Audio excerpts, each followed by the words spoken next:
It has taken the city of L.A. decades to get 5 half-finished homes demolished. In fact, we have a shot from News Chopper 4.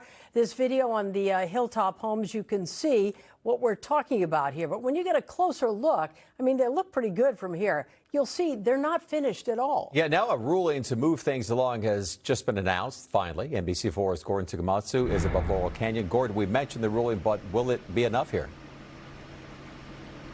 Yeah, that's the question, Michael. You know, from this position on Mount Olympus, we can see a sizable chunk of this property. And the folks who live here say it isn't just an eyesore, it's also a fire hazard. But no one wanted to comment on camera.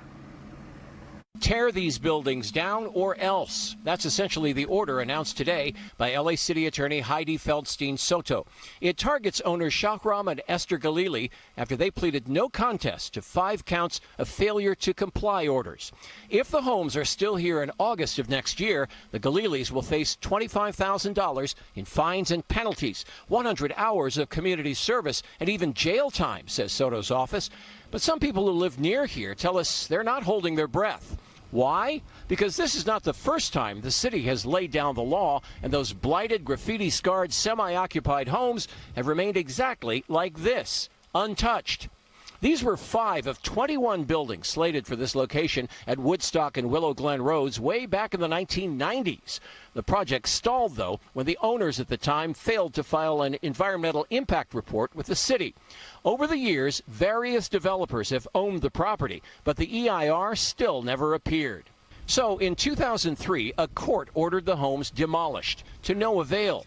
The city kept trying, though, even filing 35 criminal charges against the owners when neighbors complained that construction had started at the site in violation of that order.